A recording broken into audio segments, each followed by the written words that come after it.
Pakistan commission برائے انسانوں کی سالانہ رپورٹ پاکستان میں انسانی حقوق کی صورتحال مراد جمالی میں ایک شخص نے شادی کے رشتے سے انکار کرنے پر نوعمر بیٹی کو قتل کر دیا، جبکہ ایک اور واقعے میں چاغی میں مقامی جرگے نے ایک مرد کے ساتھ ناجائز تعلقات کے الزام میں ایک نوعمر لڑکی کو سزائے موت سنائی۔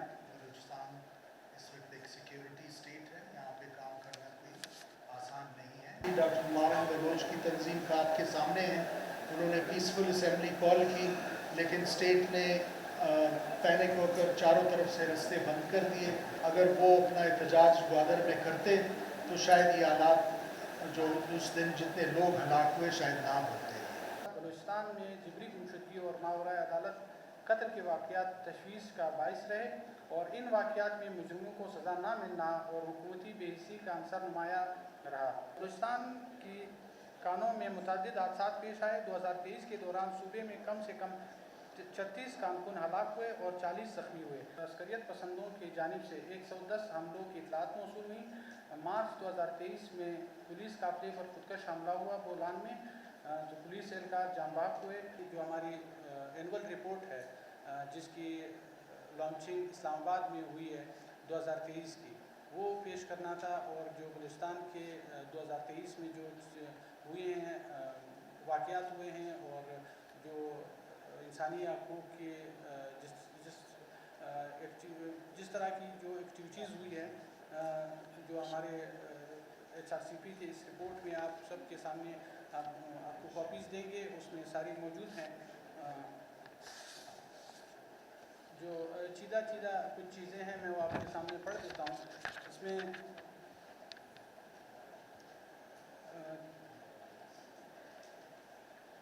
30 اگست یہ آج کے دن پاکستان کمیشن برائے انسانوں کی سالانہ رپورٹ پاکستان میں انسانی حقوق کی صورتحال 2023 سے بلوچستان میں بڑھتے ہوئے عدم استحکام اور امن و امان کی بڑھتی ہوئی صورتحال کی نشاندہی کی۔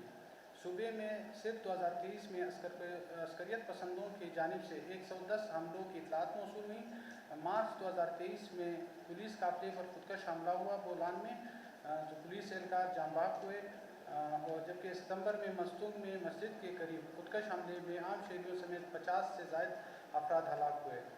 پچھلے سالوں کی طرح بلوچستان میں جبری گمشدگی اور ماورائے عدالت قتل کے واقعات تشویش کا باعث رہے اور ان واقعات میں مجرموں کو سزا نہ ملنا اور حکومتی بے حسی کا عنصر نمایاں رہا۔ نومبر 2023 میں نوجوان بلوچ حقوق کے کارکنوں نے ایک بلوچ نوجوان کے ماورائے عدالت قتل کے خلاف تربت سے اسلام آباد تک مارچ کیا۔ مارچ کے شرکا کو ہراساں کیا گیا اور پولیس نے پرتشدد کارروائیوں کے ذریعے ان کے پرامن احتجاج کے حق کو پامال کیا۔ گوادر میں حق تو تحریک ریاست کی جانب سے جبری گمشدگیوں سمیت حقوق کی خلاف ورزیوں اور سیکیورٹی کے غیر معمولی اقدامات کے خلاف کارروائی کا مطالبہ کرتی رہی۔ اظہار رائے کی آزادی محدود رہی اور صحافی، سیکیورٹی فورسز، علیحدگی پسند گروہوں میں اور قبائلی رہنماؤں سمیت مختلف عناصر کی جانب سے انتقامی کارروائیوں کے خوف کے باعث پریس پر پابندیوں کے بارے میں بات کرنے سے ہچکچاتے رہے۔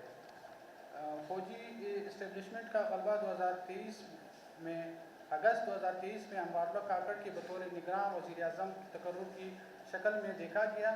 کئی سیاسی تجزیہ کاروں نے اس اقدام کو اسٹیبلشمنٹ کی human right commission of Pakistan بہت سالوں سے، خصوصاً اگر آپ ڈس اپیئرنسز کی بات کرتے ہیں تو شاید HRCP واحد ادارہ ہے جو ڈس اپیئرنسز پہ کام کر رہا ہے، اور آپ کے علم میں ہے، آپ زیادہ بہتر جانتے ہیں۔ بلوچستان اس وقت ایک سیکیورٹی اسٹیٹ ہے، یہاں پہ کام کرنا کوئی آسان نہیں ہے، اور ہمارے بہت سارے ساتھی جن میں جو ایکٹیوسٹ تھے اس دنیا میں نہیں رہے، جو جرنلسٹ تھے یا جو ہمارے ساتھ ایفیلیٹڈ HRCP کے ساتھ تھے، صرف اسی وجوہات پر ان کو نشانہ بنایا گیا کہ وہ ہیومن رائٹ ایکٹیوسٹ ہیں اور یہ رپورٹس میڈیا میں کوریج دیتے ہیں۔ ڈس اپیئرنسز کے واقعات ہو رہے ہیں، اب بھی ہو رہے ہیں، اس میں کوئی دو رائے نہیں ہے۔ اس کا فگر ڈیٹا ہم ہمیشہ سے کہتے رہے ہیں، مختلف آرگنائزیشنز مختلف کلیم کرتی ہیں، لیکن اس میں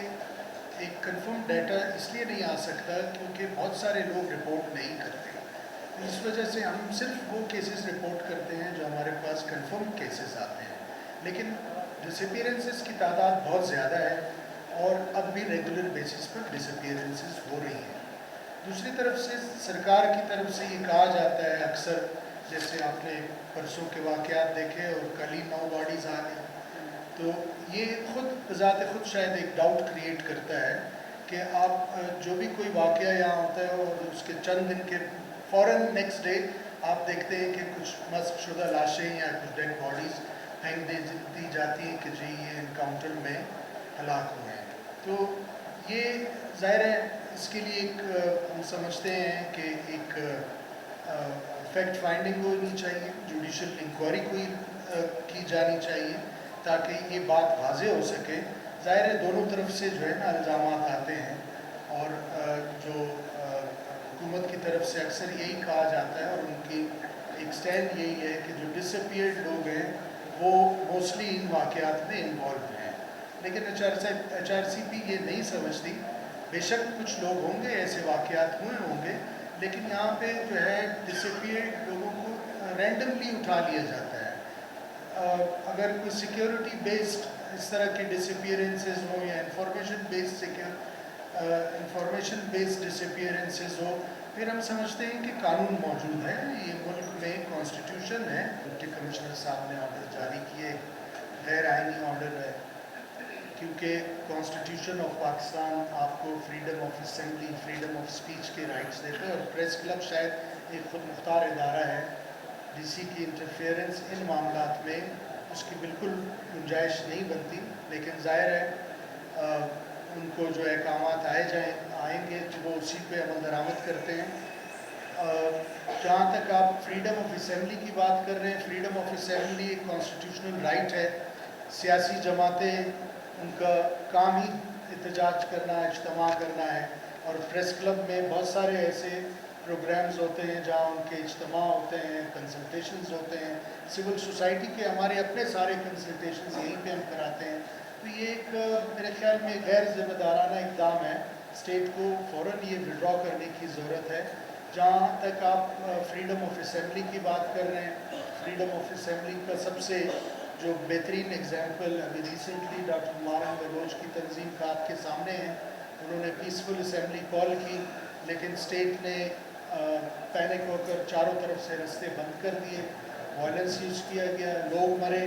میرا یہ خیال ہے کہ اگر ان کو فریڈم آف اسمبلی کا جو حق کانسٹیٹیوشن نے دیا ہے, اگر وہ اپنا احتجاج گوادر میں کرتے تو شاید یہ حالات جو اس دن جتنے لوگ ہلاک ہوئے شاید نہ ہوتے. تھینک یو, بہت شکریہ آپ سب. Thank you.